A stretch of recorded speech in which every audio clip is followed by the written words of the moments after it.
Welcome, strangers. Welcome back, peeps, to the next chapter of the Miller's Adventures. Yes, today I'll be showing you guys the build I use for Necromancer on Perilous Difficulty. Now, with the build I'm going to be showing you, it is great for group content, but also for soloing. I cannot stress that enough. You can do routine and threatening with solo. With Perilous, though, it's going to be kind of a challenge, but it can be done if put in the right hands and using the right mechanics in order to get all those beautiful, beautiful corpse explosions, chain reactions happening.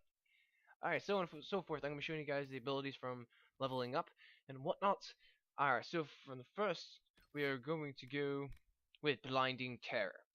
Blinding Terror, what's going to happen here is you're going to get bonus damage first panicked by 15% with a nice magic unlock plus 3. Awesome! From there, we're going to go with Conductive Current.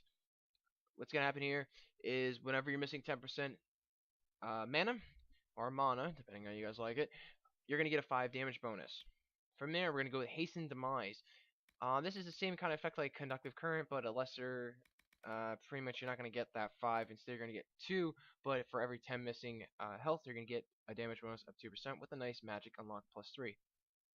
From there, we're going to go with, yeah, I'm just going to call this Sim, and pretty much what's going to happen here is if you fall in battle, you're going to be a spirit, and pretty much with the spirit, you're going to be able to do attacks and get your life back up, due to, with the combination of Death Siphon, we'll get there momentarily, but Sim has a great potential for survivability. To me, it's like having an extra healing pot. It really is. It's phenomenal. Combined with Spirit Mark, it actually goes a long way, because if you're in that form and you need that health and you know you're going to die in a couple seconds, you just use your Spirit Mark, attack someone, kill them, and sacrifice that minion, you're actually going to get health for that minion for actually having them. So it's pretty much having a walking, well, pretty much a walking corpse, or technically a walking spirit for you, but at the same time, you sacrifice the damn thing, you're going to get help from it. It's awesome. It's like an extra reserve. From there, we're also going to pick up Lingering Mark. Lingering Mark is going to increase its damage, but also increase the charm effect of your the the thing you take over, the creature, the enemy, from being Red Templar, Venatori, demon, even a giant bear, a little mini dragonling. You can take that and make it into a spirit soldier for yourself, and or a minion, however you want to put it, and use it for your own demise. Alright, from there we're gonna go with Death Siphon. Death Siphon is whenever you kill an enemy, you gain 20 points in mana back, as well as 10% health amount returned, as well as you get a nice Constitution unlock plus 3. Now, from there, we're going to go with Power of the Dead. Killing enemies attracts spirits that increase the power of your spells for a short time, which the damage bonus is 20%, duration 10 seconds, with willpower unlock plus 3. It's great, you must have it at all times. From there, we're going with Walking Bomb, another one of our essentials in our key. Walking Bomb, what's going to happen here is it's going to do spirit damage over time for a duration of 10 seconds, and then it's going to have explosive damage, which is higher than the spirit damage, but it's going to have an area effect of 5 meters, but the cooldown is only 17 seconds. With the 65 mana, it's not that bad. It's actually one of our best abilities. Then on top, you're going to go with the upgrade. From there, you're Virulent. Pretty much what happened here is when you kill your main target, you're going to have secondary explosions going to other targets having secondary explosions. And if you can time it really correctly, not correctly, but quickly, you can actually have it do a chain reaction off each other simultaneously, and actually deal some significant damage in Perilous mode against pretty much a cluster of mobs. Okay, so from there, we are going to go with Overwhelming Force. With Overwhelming Force is if you have more health than your enemies, and they're lower than yours, or just even by a slim amount, you're actually going to get a damage bonus of 10%. Cunning unlock plus 3, so that gives us some crit chance. Unsullied Victim. Yes, Unsullied Victim. Awesome. This thing's actually really good. Unsullied Victim, what's going to happen is you do more enemies with high health.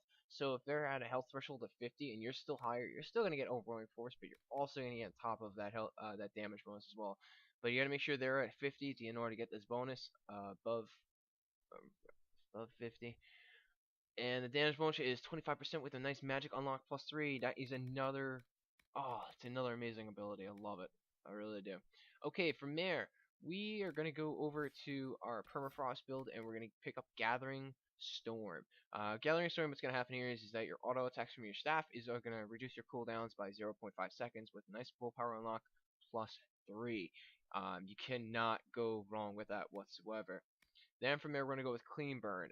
Pretty much what's going to happen is whenever you cast a spell, your other spells are going to get a 1 second cooldown. So as long as you continuously be able to cast spells and have cooldowns on not on cooldown, and just keep continuously doing it over and over with spell, and then use another spell and use a spell, you'll be able to just keep continuously casting. Like I can't say that stress enough. It's one of those abilities you really need to have for a Necromancer. From there, you're also gonna be able to get that willpower unlock plus 3. And from there, we're going to pick up the Tricks of the Trade. What's going to happen here is that your team's going to increase its damage and duration of all its stat effects if anyone's in the party. Damage bonus by 10% and duration bonus by 10%. And you get a nice little willpower unlock on plus 3.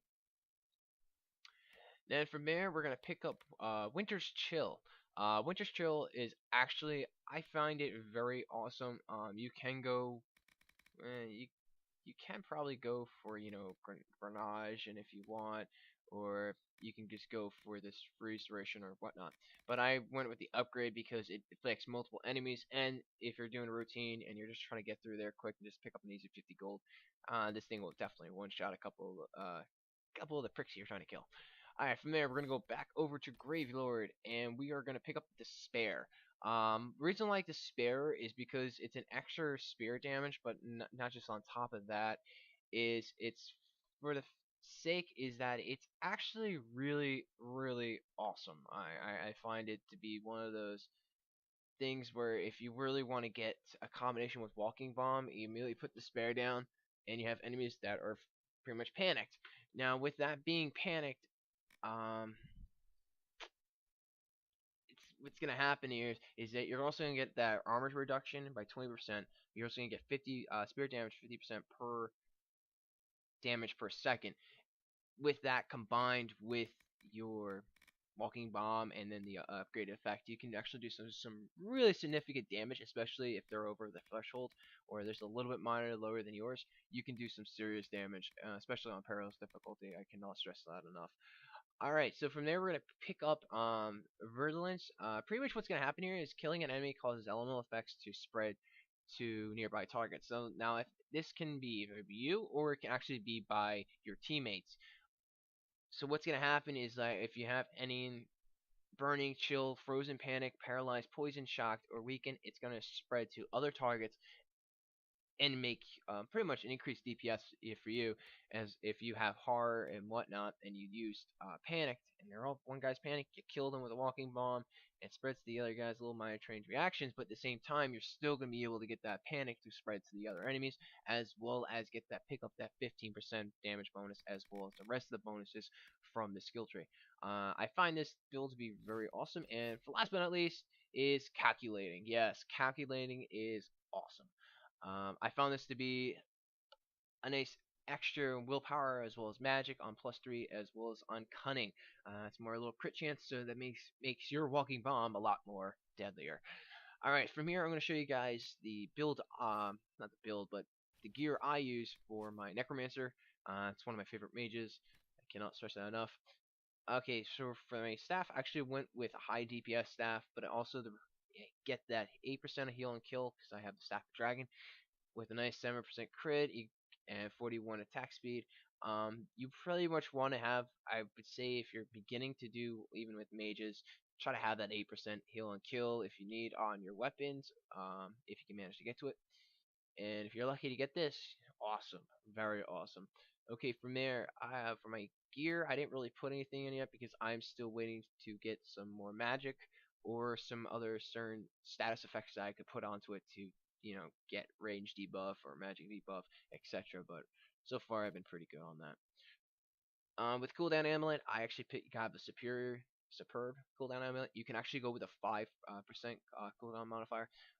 As I always say in all my videos, it goes a long way. Even if you have 5% and you don't have none and you just got it, use it. It will make pretty much your cooldown so much better and a lot more quicker. I promise you that.